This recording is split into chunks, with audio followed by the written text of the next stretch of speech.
Welcome back, listeners. I'm Robin Black, and this is It's All About Healing podcast. Today, we have our guest with us on healing depression through hypnosis with Igor Ledochowski. That's it. Thank you Great. so much. Thank you so much. So, Igor, tell us a little bit about yourself. I was born in Europe, in Spain. We moved to London being very young. And then I went to university in England, trained up as a lawyer, went to a big law firm, worked there for a few years. And then I had very early on, I had kind of, if you like, a moment of truth where I had to ask myself if I wanted to be a lawyer long term, because being at a very premium firm, it was working all hours, 10 o'clock at night, 2 o'clock in the morning, every other weekend. It demands a lot, right? It's rewarding, but it demands a lot.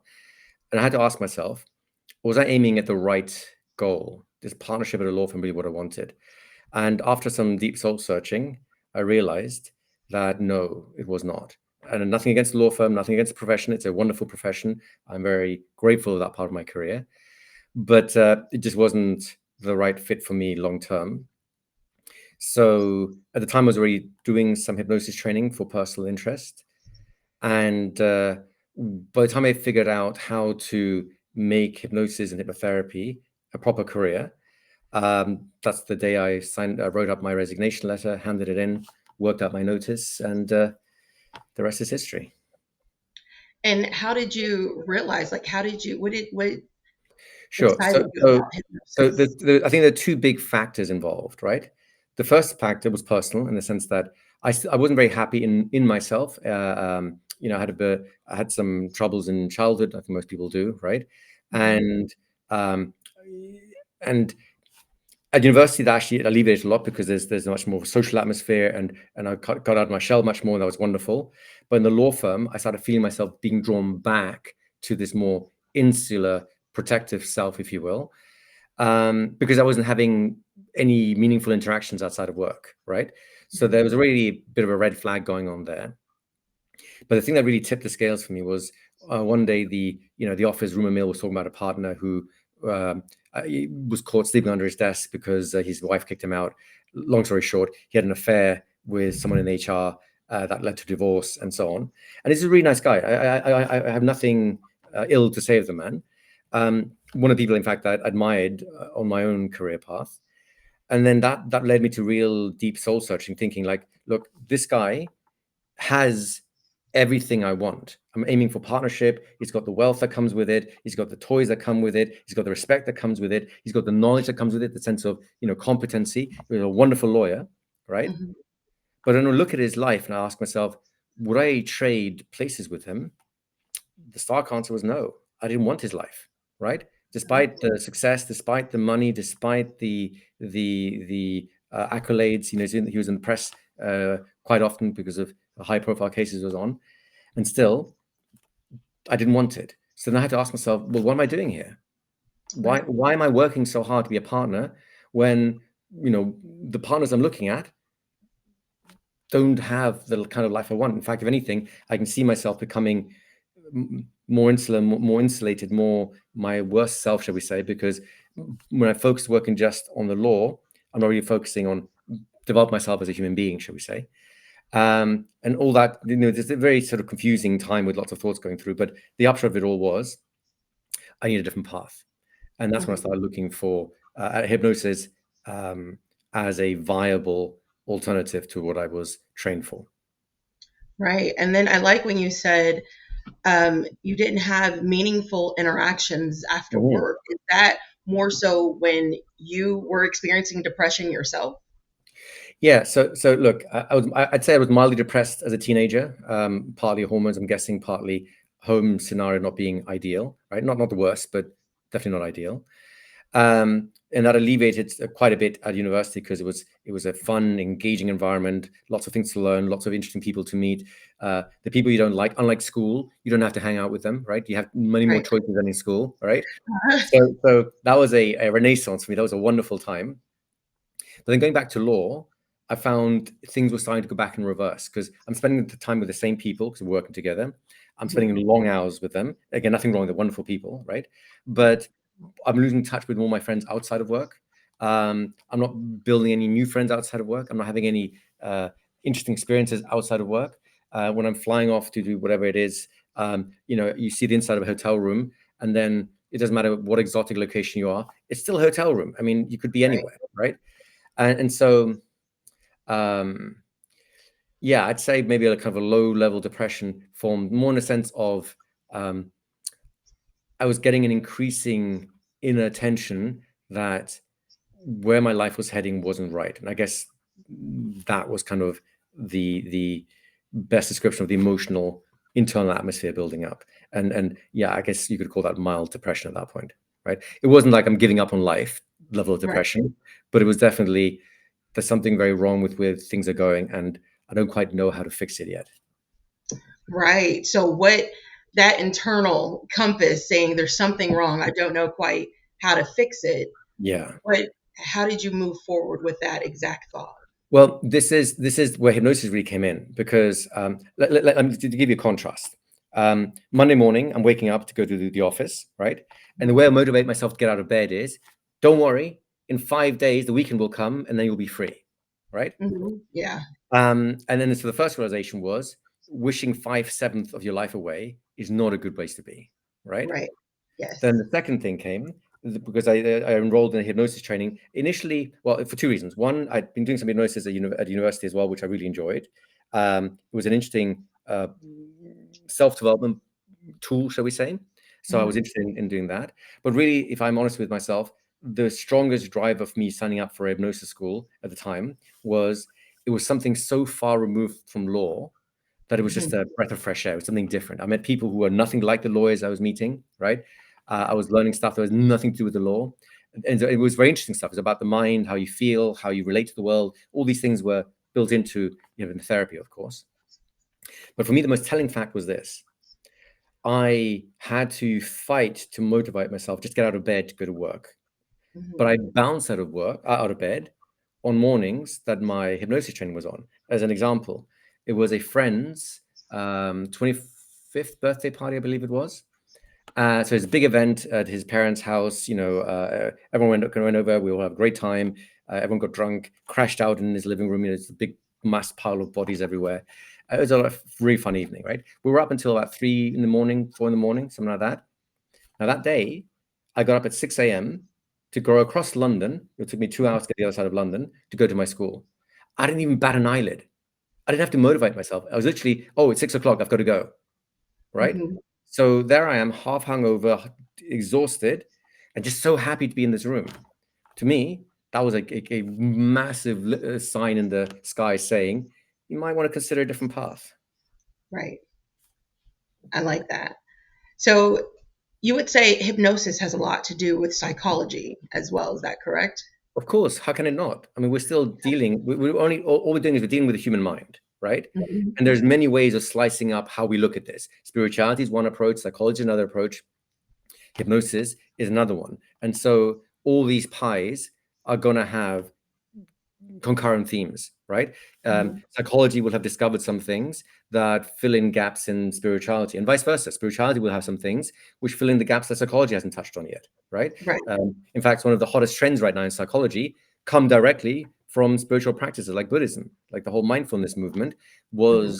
was driven through a spiritual practice. So yes, I of course they have a lot in common because um, hypnotherapy is just a form of applied psychology, if you will. Does that make sense? Yes, it Right? does. A lot of people think that hypnosis is magic. Someone closes their eyes, you just tell them, be better, and then get up and go, wow, thank you, I'm better, right? And whilst that can work, it is very much the exception than the rule. Mhm. So how do you work with someone who, when you say to them, be better, your life is amazing, you're gonna have a great time, wakes up and goes, I don't feel it. How do Mhm. you deal with that? So now you have to understand, why is he stuck? Where is he stuck? Where do we aim his attention at to dissolve the obstacles that are holding him back? So hypnosis is really more a tool, an amplifier of experience, and then you have to ask yourself, what experience are you wanting to amplify, right? Right. And that's really the therapeutic impact of hypnosis, is by finding the right things in the person that are worth amplifying, and then the other things that are worth diminishing, right? So if you think Right. about it, we all, we've re-simplified, right? We all have good things and bad things in our lives, right? If the bad things stack up and the good things start reducing, we have a horrible life, right? This is the path to depression, right? Mhm. On the other hand, if we start reversing the curve and the good things in life, the places where we're competent and helpful and skillful and successful at, if they start outweighing the bad things never go away entirely. Right. That's okay. You just have to outweigh them with so much good stuff that you don't care. It's just Right. irrelevant to you, right? Like, do you remember those? I don't know how what they're called in America, the Chinese burns, where you have like someone twists your arm a little bit to give you sort of a skin sensation of burning. You remember those sort of things? Yeah, they call them Indian burns. Yeah. Indian burns. There you go. So, not pleasant, not Mhm. damaging, but not pleasant, right? Yeah. The way I look at it is, why not make all your life's problems like an Indian burn, where you're having such a good time? Imagine you like roller coasters, let's say, right? And you're Mhm. having an amazing time on a roller coaster. Well, someone's just busy twisting your arm. You go, I don't care. This is so much more fun. I literally don't even notice this thing in my life because it's now so relevant. That to me is probably the simplest, easiest, most rewarding way to overcome problems. Make your life so good that those problems are irrelevant. Does that kind of make sense? Yes.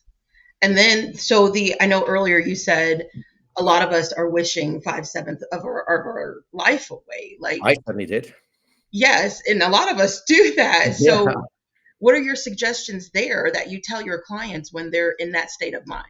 So first of all, I don't suggest anything. Why? Mhm. Because I don't know your life. Mhm. You are the expert in your life, not me, right? If I give you a template of my of the life you should live, then I'm basically telling you how to live my life, which is, Mhm. well, dumb in the extreme. So I wouldn't tell them what to do, but I will tell them what kinds of things to do. There's a big difference, right? Mhm. So to simplify to the simplest place is, build your strengths to the point where your weaknesses are irrelevant, Mhm. right? Okay. Sometimes you have to face a weakness just because it gets in the way of what you want to achieve, and that's totally fine. But you see, in the self-improvement field as a whole, there's a huge dilemma that most people don't either acknowledge or even know is there, right? The Mhm. very premise of self-improvement has a fatal flaw, and the flaw is you're not good enough as you are right now. Things aren't good enough as they are right now. And I understand that when you're depressed and life is hard and you're wishing 5/7 away, it seems like life is not good enough. But what you've also done is you've taken all the good in your life and you've minimized it. You've Right. forgotten that it exists. So if all your good can fill up a little thimbleful and all the bad things you're focusing on looks like it's a bucket or a swimming pool full, by contrast, your life looks horrible. Make sense? Mhm. Yeah. But if you really think about it, I mean, take your life as it is now. Would you say your life is like 10 out of 10 perfect? No, absolutely not. Perfect. And I'm going to hopefully change your mind in the next 5 minutes. Is that okay? Mhm. All right. Imagine this. You get accused of a horrifying crime you did not commit. You get put Mhm. away. You get put in jail, and you're now surrounded by mean, vicious people who make it their mission in life to break you, to make you cry every night, to make you feel afraid, right? And you're living that every day. You are looking over your shoulder every 10 seconds. Can you imagine that kind of lifestyle? Not a fun place to be in, right? Correct. Mhm. And you have to do this day after day, week after week, month after month, year after year. And then one day, your lawyer comes through for you, right? Mhm. It gets up the Court of Appeal, whatever it is, you're released, you're free. You're walking out of that environment and right back into this life you have right now. Mhm. What is it now? I still wouldn't say it's And perfect. where would you put it now? Like before you went into the prison, where would you put it? 7 out of 10, 6 out of 10, 8 out of 10? Yeah, probably about a 6 out of 10. Perfect. After Hmm. you get released from prison, exact same life, where would you put it? About an 8 out of 10. Nothing's changed. Hmm. See what I'm saying? Yeah. Nothing has changed. Your Right. life has a potential to be amazing as it is right now. So the problem Hmm. is not the life that you're leading, is the stories that your mind is focusing on as you're Right. leading this life. And the stories are, if they emphasize the bad and diminish the good, it gives you an upside down life. And that to Hmm. me is a guaranteed path to depression. Because who wants to live a life of misery? Right? Right. Correct. But when you put your life in perspective, when you realize that it really is an 8 out of 10. Is there room for improvement? Of course there is. But Hmm. let's start from a point where it's actually working. It's not broken life, Your life is working. Build on the things that are working, make them work better for you. And then that 8 becomes a 9. That 9 becomes a 9.5. And so what if you never reach a 10? I think an 8, 9, 10, a 9.5 life, those are all amazing lives. Are you with me? Does that make Yes. sense? So my job as a hypnotherapist is primarily to, shall we say, drain the pus out of the wounds, the emotions that have been stored up, so that prevents people from seeing clearly. And Correct. then take a clear look at life, right? The good and the bad, right? When you look at the bad like an opportunity, you look at the good and go, wow, I'm really grateful for that. You will have a good life, regardless of where you start from. You could be homeless on the streets and still go, wow, life is going to turn around now. I know something can happen here. And then you engage what I think is one of the most powerful forces in the universe, and that's human ingenuity. And look at what mankind has built when their mind, our collective mindset, was pulled in one direction. It's amazing what we can do, right? I think the look, we're not the strongest animal, we're not the fastest animal, we're not the toughest animal, we're not the only thing that elevates us from all the other animals possibly is the opposable thumb gives us use of tools, but really it's this thing in here, right? We can outthink any other animal we've ever encountered. We can solve problems with amazing ingenuity. So my job as a hypnotherapist essentially is to awaken that inner genius and say, how would you solve this problem? Because I can't. Right. And then I am blown away in the way that people fix their own lives once Absolutely. that genius has been activated. Does that kind of make sense? Yes, it does. It actually makes a lot of sense as soon as you said that. So you're bringing out what's already inside of them. That's exactly it. Okay. That's I don't need it. to add anything, right? I just need to believe that you have everything you need to live a glorious life. And then we just have to investigate, where do we find that? How do we turn it on? How do we put it in the driver's seat? Let's imagine that inside of us we have two individuals, right? We have the the drunk bad boy depressive who does nothing, right? And we have the active, engaged, loving, kind person that just wants to get into life and do good things, right? Question is, who are you going to put in the driver's seat? I've seen what happens when the drunk driver is in there. I don't like my life when the drunk driver is running things, right? Right. I've seen that happens when the good guy is driving. I like what happens. So my job really is to put the good guy back in the driving seat and then buckle the belt up, put the other guy in the back seat and say, you shut up and just watch Yeah. and see what happens. Does that make sense? Yeah. So, and when you typically are, when you have clients, what are your sessions consist of? Well, nowadays I don't see clients directly that much anymore because Okay. we're teaching hypnotherapy, so I've got a lot of students. But I'll still work with my students from time to time when things come up, right? And at this point, I'll literally take anything. Why? Because I've seen most things, and if I can help my students, I will. Like for example, I had one student reach out to me last year, I think it was, or a year, yeah, about last year, who had been diagnosed with cancer stage 2 or 3, something like that. So it's getting quite serious. And he was terrified. He couldn't sleep. He was falling to pieces.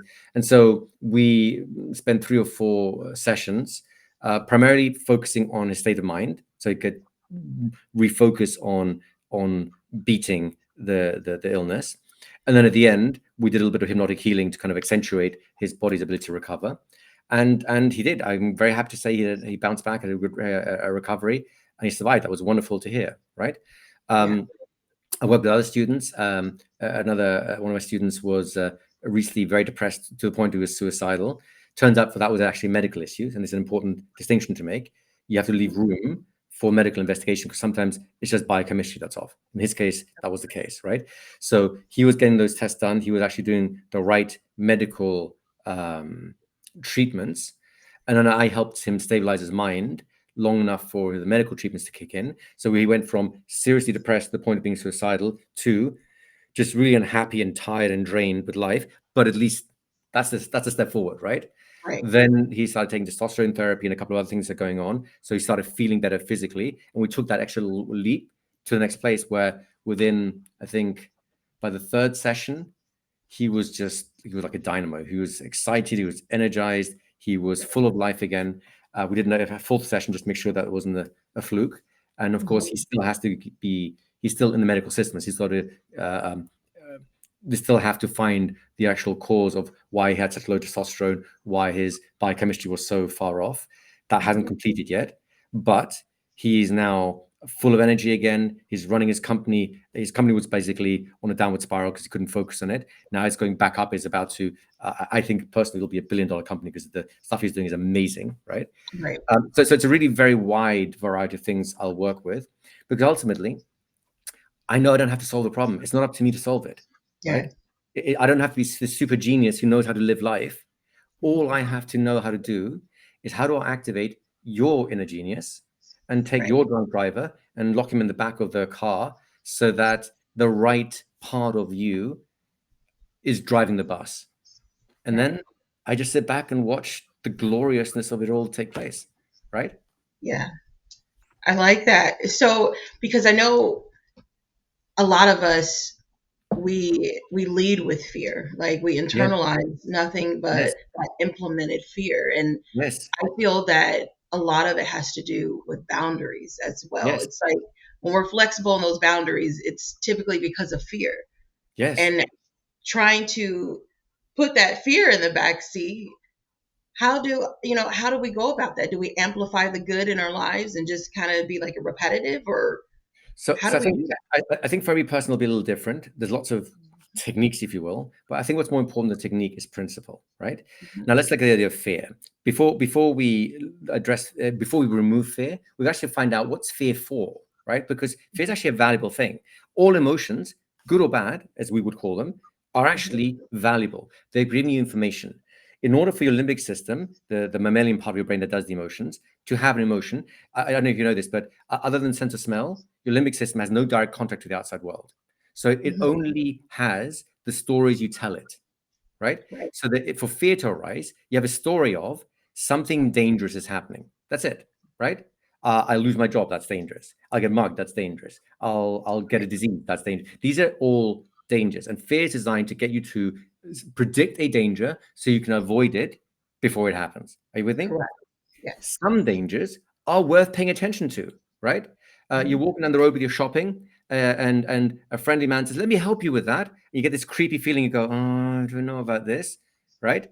Listen to Mhm. that, right? Now you might be overcautious. You might have an internal prejudice that is incorrect, but it doesn't matter because your safety is at stake. You're better erring on the side of caution with a stranger.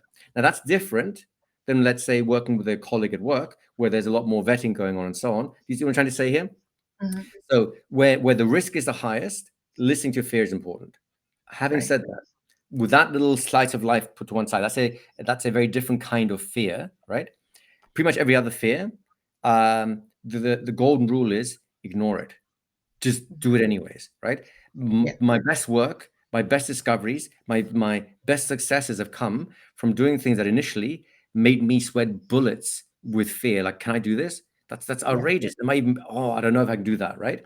And Mhm. then instead of there's a famous story I really enjoyed of there's an English wrestler who had in London who had the reputation of really hurting his opponents, right, really harming them. And there's a Scottish wrestler who challenged them, and so they had the date appointed for the match and so on. And so, the night before the match, the Scottish wrestler gets on a train from, I don't know, Glasgow, whatever it was, down to London, and he's got to Mhm. change a few times in between, right? Anyways, at one of the big junctions before he gets into London, he's so obsessed with this guy's reputation, he's so terrified, he basically gets off the train and goes across the platform to the train right back to Glasgow and goes home. And then he sends a letter to the um, wrestler in London, you defeated me in Manchester or wherever the train stopped, right? Mhm. But it wasn't, of course, the wrestler to defeat him. He defeated himself, his own mind. Are you with Yeah. me? Yes. So when I heard that story, that gave me, actually, I'll give you another story which is very much very similar to that. When I was still training in hypnosis, right, and I was looking at my peers, the people directly above me, who I admired because that's within reach, shall we say. There was one guy who was in one of the classes I was in, and he was amazing. His language was smooth, his tone was perfect. I loved working with him because I just felt amazing just working with him. It's like my problems were disappearing. It was amazing. I really, really cannot emphasize how good this guy was, right? Mhm. I assumed he was already a professional because of the skill I had experienced with him, right? Right. So then I asked him, so how long have you been, doing hypnotherapy for? And he goes like, oh, no, no, no. I'm not, he was a train driver. Oh, no, no, no. I'm a train driver. I'm not ready for that stuff yet. And Mhm. he's been doing this for like 5 years, whatever it was. And it blew my mind that someone this Yeah. good, who's been there doing this for so long, is still too afraid to think he can do this professionally. Are you with me? Mhm. Yeah. And those stories sat in the back of my mind that really created sort of this conclusion that unless there's a physical risk involved, right, that rope does not look safe enough to climb up, right, that's a Right. different concept, right? But if it's a project, if something that's going to improve my life, fear is no reason to not do it. Right. Just find out, right? I if there's risk, I can minimize the risk. I can figure out ways of minimizing the risk, right? I can, if I want to do a new seminar, for example, I can not make big promises and just say, let me invite a few people to test it out first. Now I can get some experience. And from my experience, I can realize, it's not so bad. I was on the right track. Let me fix these things. And now I can actually go to the market and charge money for this because I know it works now, right? There's Mhm. ways of listening to the fear, what I need to fix within it, but never let that fear prevent you from doing the things you dream of in life, because um, you'll never be ready. Never, never, never. I've never been ready for anything I've done. Some things I failed at, I admit, and other things I failed at initially, and then I turned them around. Right. Yeah. So that needs to be in the background before you even think about dealing with fear, because without that mindset, there's no point. Does that make sense? Yeah. If you're waiting until you're nice and comfortable before you do things, Mhm. you'll never get there. It'll never happen. You'll be that train driver for the rest of your life, right? Yeah. I didn't want to be a lawyer for the rest of my life. I wanted this life. And so Yes. I took risks. Leaving that law firm, I tell you, I have not sweated bullets like that. Even when I was mugged, I wasn't as afraid as that. Seriously, Mhm. right? I Yeah. was shaking like a leaf handing my letter into the senior partner. Mhm. It wasn't like he was barking. He was a really nice guy. He was a little disappointed, which was actually a little worse in some ways. But do you see what I mean? It was terrifying. And then my first day out of work, I woke up, it's actually my birthday, which is a really bizarre coincidence. I woke up, it was Yeah. a beautiful spring morning, and I was so relaxed. The birds, it was like a Disney movie. Birds were chirping outside, sunlight streaming on my face. I woke up so relaxed for the first time in years. And I loved it for like the first 10, 15 minutes. And then a little thought creeps up in the back of my mind saying, well, what now? Right? I have no Right. client. I don't know how to get clients. I don't know if I'm even good enough. I just literally just left, and I got Mhm. terrified. And then for the next year or so, I had to do self hypnosis every day, sometimes 4, 5, 6 times a day, to break Mhm. down that fear, to allow Right. me to actually get into the world and learn how to make a success of myself in that world. Does that make sense? Yes. Made tons of mistakes, but that's just part of the game. But Right. ultimately, but you see, the fear deconstructing tactics are only valuable when you've already made the determination. I won't let fear stop me. Because Mhm. if you say, I'll start living my best life when I stop being afraid, I don't know anyone who's ever done that. Right. Does that make Right. sense? Yes. So if you still want, I can still talk about some strategies for dealing with fear directly. But I think what we just talked about is probably the most important um, foundation for dealing Mhm. with fear. Because when fear is irrelevant, then it doesn't stick around. But if your Right. unconscious thinks that the fear is relevant, it's going to hang on to it. Right. Right? I Does like that make that. sense? Yes, it does. And I feel that a lot of us probably have a false understanding of what hypnosis really is. So, what is the true definition of Yeah, hypnosis? that's the $1 million question, right? So the first thing I'll say is this, right? You talk to a dozen academics and ask them what hypnosis is. Everyone will tell you something different. So no one actually knows yet. There's no consensus on what hypnosis is, right? Right. But there are strands that most people tend to agree on, right? Um, I'll put it this way, right? Although a lot of academics don't even believe in the idea of an unconscious mind, we'll put that to one side for now. Let's think of, we know for a fact that we have conscious processes, things that we are aware of. We have Mhm. unconscious processes, things that we're not aware of. And very often those unconscious processes end up leaking into our lives, sometimes in good ways, making good things happen. Those are instincts, intuitions, and predispositions, right? Do you know people who are good with kids? Yes. Right? They're good Mhm. with kids because Mhm. unconsciously they already have a bond with children. Just like people who are not good with kids, They don't. They've lost that connection. They can regain it, of course, but whilst they are divorced from that, dissociated from that, they will never be good kids. They'll always be awkward. Are you with me? So these things are always coming through from the back of our minds. Okay. So let's say that let's personify this unconscious, all these different unconscious processes. We can lump them together, and let's assume, let's for convenience sake, that this is the unconscious mind. But just know that under the surface, the unconscious mind is a mass of different, sometimes conflicting processes that are ongoing, right? So why do I say all this? Because for me, hypnosis is essentially communicating with the unconscious directly. That's it. Okay. Anything that does that, I will call hypnotic. Okay. Anything that doesn't do that isn't. But here's the other thing. All behavior, all learning, and all change have to occur unconsciously first. Okay. So that if you want to learn things, if you want your behaviors to change, or if you want to make other personal emotional changes, for example, it only makes sense to talk to the unconscious about those things.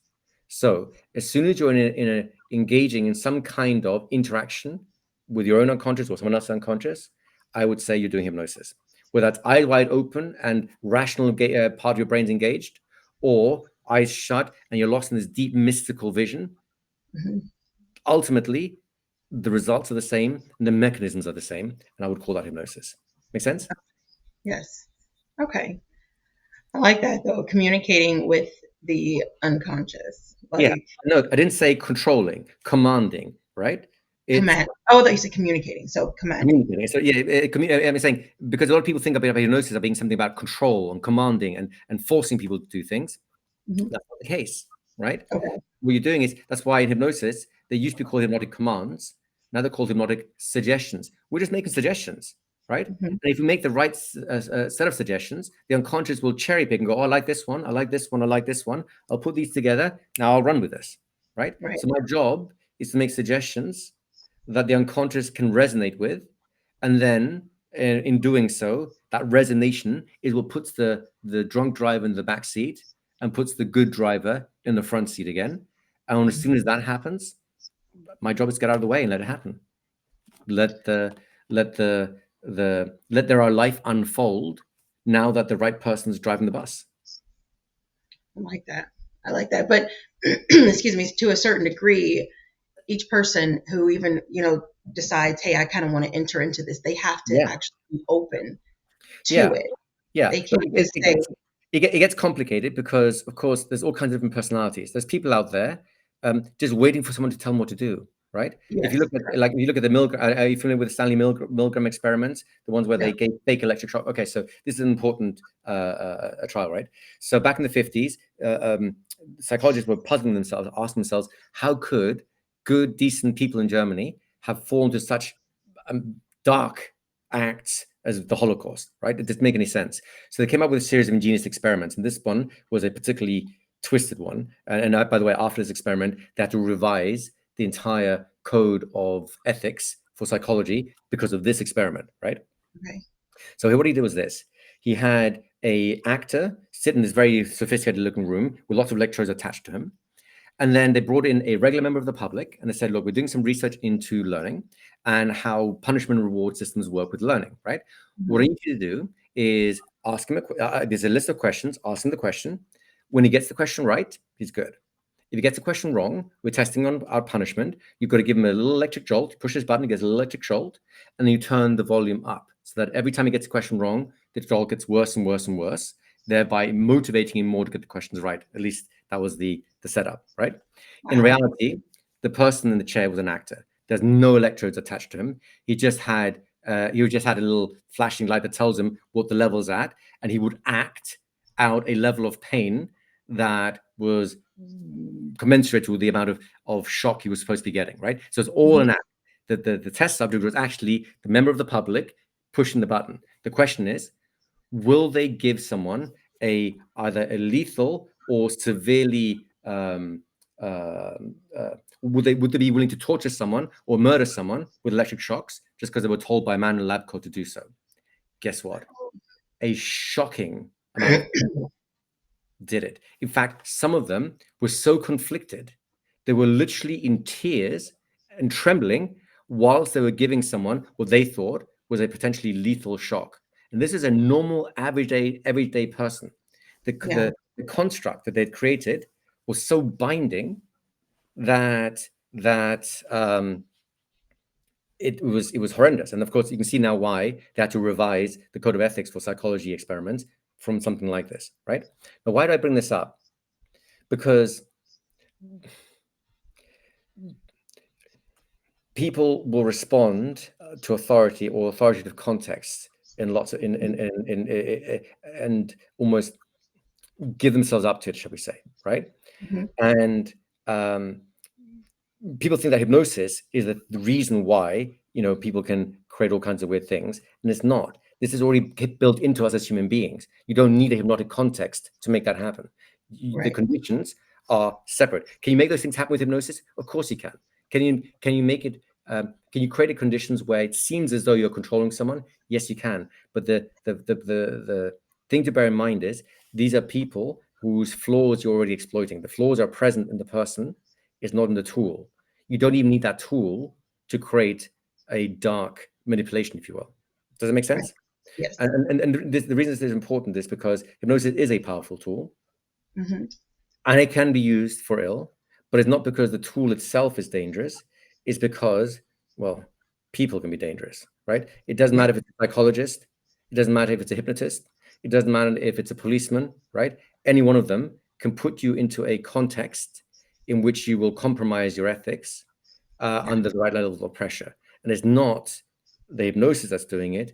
It's our own, shall we say, vulnerabilities as human beings being exploited by another human being, which is a Right. very dark thing, right? But did you see why this distinction is so important? Yes. Absolutely. Man, I could.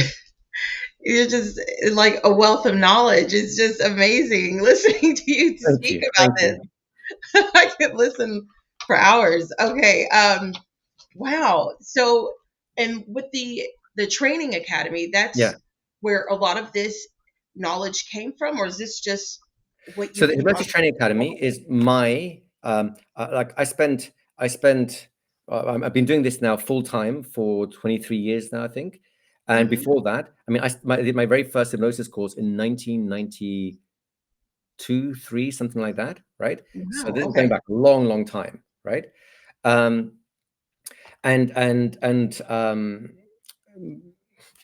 about like 2007, 2008, roughly around that sort of period, I got together with my now business partner, and we created the forerunner of the Hypnosis Training Academy, which now became the Hypnosis Training Academy, to teach Okay. people my approach to hypnosis. And the reason I was going to do that is partly because at the time getting good information about hypnosis is very hard, right? Mhm. Hypnosis is always been somewhat stigmatized with more mystical practices. I have nothing wrong and against mystical practices, but what can come with that is um, poor thinking, right? People accept things, incredible things like, that's amazing, so inspiring. But when you step back a little bit and step away, saying these are still human beings. I can't make you fly just because you believe you can fly, right? And Mhm. no matter how much belief I give you that you can fly, will shield you when you're jumping off a tall building. That's a bad idea, regardless of which way we go with this, right? Mhm. Anyway, coming back to the training academy, I'd spend about by this stage about 100 grand. I spent 5 years flying around the world to find the best hypnotists I could get my hands on to learn from them. Mhm. And interestingly, I came across theories that are diametrically opposed. Like they're literally saying this thing doesn't work, and then this guy comes up and does it, and it works. I'm going like, how does that, right? So Right. this freed me from dogma. I wasn't Mhm. stuck on a particular school. What I'm looking for is principles, because when you look at principles, then you can see how these two clashing approaches are actually doing the exact same thing under the hood. It's just the cosmetics that are changing, right?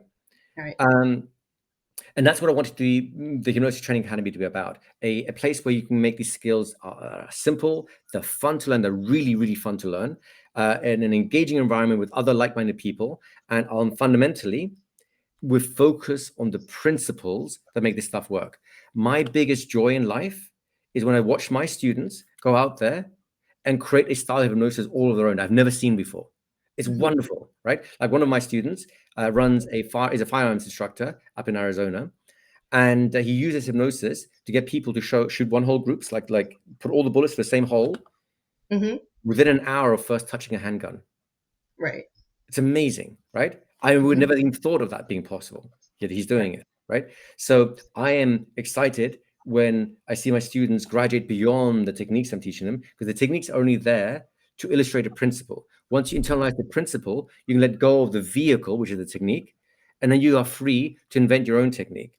And Right. my most senior graduates, I can't even call them students anymore because they're just way too good for that, right? So my Mhm. most senior graduates, they make up a unique technique for every client that they see. They have when a client says, "Can you do hell with this?" You sure, come on in, let's deal with this. And if you ask them 5 minutes before they go into the meeting with that client, what are you going to do? The answer is always the same. I don't know. I'm going to Mhm. find out when I talk to this person.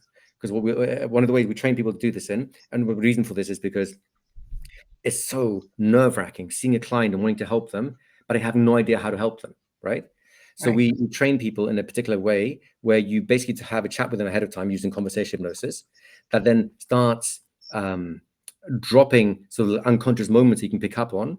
And eventually, somewhere in maybe 5 minutes, 10 minutes, 15 minutes, somewhere in that conversation, all the training, all the skills you've had suddenly just pop up and say, "Oh, I know exactly what to do." And it's exhilarating. It's like an exciting feeling you get. We said, "Oh, I know how to deal with this. Finally, I know how to do with this." And that is a much, much better way to approach a client than terrified, which is where I was my first few clients. I was like, "What do I do now? This isn't working. What can I pull out of the bag now? Oh, this is so frustrating." Right? Yeah. That's a horrible way to work.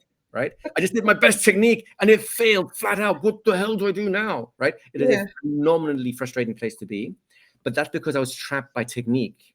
Mhm. As Right. soon as I learned to look under the hood at the Mhm. principles, oh my God, it's such a liberating experience because it doesn't matter what happens in the moment. It's just an opportunity for another principle to be activated. So what if you are rejecting um, one particular principle, right? I make it Mhm. work another way and then make a different offer. And you go, oh, that's exactly it. Now you're cooking with gas, right? I could Right. never know that ahead of time. So I could spend weeks planning the most perfect session and it would fail utterly. Mhm. Or I can come in clean with a clear mind and just talk to you and let your unconscious mind tell me what you need from me. And once Yes. it's done enough of that, I know that your unconscious mind has talked to me enough because I get this really excited feeling in my body that tells me, oh, I know this is gonna be so good. This is gonna be so Yeah. good. I get excited. Does Yeah. that make sense? And that's the thing I want my students to pick up on the most. That's what the Hypnosis Training Academy is about. We have thousands of hours of training and courses and all kinds of stuff you can do, and they're all fun. Don't get me wrong, but Mhm. ultimately, it's all useless unless you Mhm. can apply it. And that's what I want Okay. to do. Make it simple and easy to apply. So your conscious mind is never overloaded. It's just enjoying the show. And in a way, we train in a way that like when you talk to someone else's conscious mind, you're just keeping each other's conscious minds busy until your unconscious mind both get to agree on how you're going to resolve this issue, and then you just do it. Yeah. Does that kind of I make like sense? that. Yeah. So, is your training academy online? Yep. The Hypnosis Training Academy is 100% online. We do have some live seminars if people want those too. Mhm. So the basic course is the conversational hypnotherapy diploma course. That's a 1 year course. Although if you want to take 2 or 3 years to do it more at your own leisure, no extra charge. You can stay there as long as you want. We don't rush people out the door.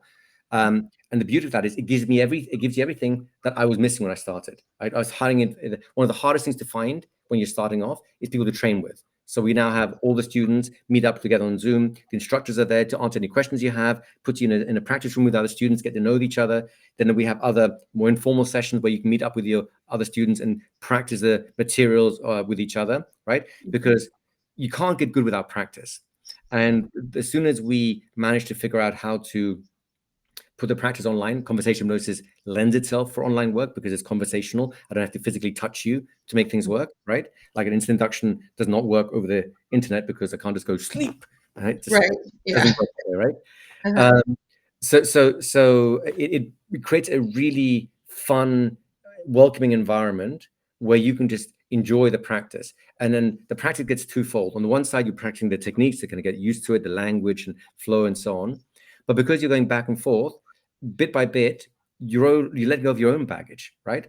Mhm. Pretty much all the students who graduate from even the basic course, the conversation hypnotherapy diploma course, say at the end of it, the thing that they value the most was the least expected. Their lives just got so much better as a result of being engaged with all this work that it's almost like the hypnosis skills that they gained are a secondary interest because their lives have improved so much, right? And of course, I want both to occur. Make sense? Yes, it does. And what is your website? So the main website is www.hypnosistraining.academy.com. You'll find everything you want there. If you have any questions, email us, call us. The phone number's up there. We have 24/7 customer service, so you can ask anything you want about where to begin with. The diploma course is on a different website. It's linked to that one. You can just go through from there. That's hypnotherapyuniversity.com. But if you go there, you're not going to see much. It's literally just a login panel for our students, right? Mm-hmm. So hypnosistrainingacademy.com is probably the place you want to go to. There's hundreds of articles up there, lots of free stuff. You can try it as well. If you have any questions about stuff, you can contact us there. And if you're really interested in the diploma course too, come to the website and if either send us an email or call up our customer service rep and just ask someone to give you a call back to discuss what your needs are and see if you fit, if you're right fit for the program we have, and then we'll just walk you through what you need to know. Wow. Well, thank you. Thank you so much. And I'll also be adding that in my show notes. But this has just been an amazing conversation. Thank you. I really enjoyed it too. Thank you. Yeah. Is there anything that you would like to add? I don't think so. I mean, look, there's so many different avenues we could go with this. What I really want people to do is experience it for themselves, right? Because until you feel it, like, let me give you a quick example of this. My very, very first experience of hypnosis was from a self-improvement program called the Silver Method, where they had this like long 20 or 30-minute induction, which just relaxes you completely, right? And this is me coming from a relatively high stress environment of home and whatever complexes I had in my mind and being wound up quite tightly. And maybe that's one, now that I think about this, is probably one of the reasons I enjoyed university so much, because this happened right at the beginning when I first joined university. Within a couple of months of that, I came back to do this course, just a 2 or 3 day course. Anyways, I sat there in this chair, they're talking to 3 staff members, listening to the meditation a little bit. It's nice. And suddenly, I'm just swept away. My body feels like it's glowing. I feel really heavy, and I feel really light. I feel like I'm expanding. My mind starts, like all the pressure on my mind lifts and lifts and lifts. And suddenly I feel like I'm in this huge, vast, empty space of pure comfort. I couldn't believe it. It blew my mind. I want everyone to feel what that feels like, because you get one taste what it's like to be at home in your own skin. You will never give that up. Okay. And you will fight tooth and nail to make that your norm rather than the exception. So come talk to us about how you can make that happen. And you said that was called the Silver Method? Yeah, SILVA. Nothing to do with us, but unaffiliated to it. But their long relax, wow, that blew my mind.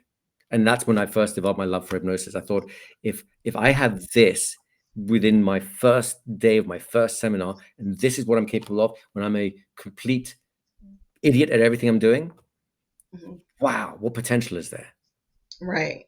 Absolutely. Right. And I can say that after, gosh, over 30 years later, I wasn't wrong. And then here's the best part, I haven't even scratched the surface. There's so much more to be experienced and to learn and to do. So that's why I love this field. It's never going to run dry. Never. Yeah. I like that. I like that so much. Thank you so Thank you. much. And everyone, again, I'm Robin Black. This is It's All About Healing podcast. And thank you again so much, Igor. It's been my real pleasure. Thank you so much for having me here. And folks at home, I hope you enjoyed yourself. I really enjoyed talking to you as well. Thank you so much, Igor.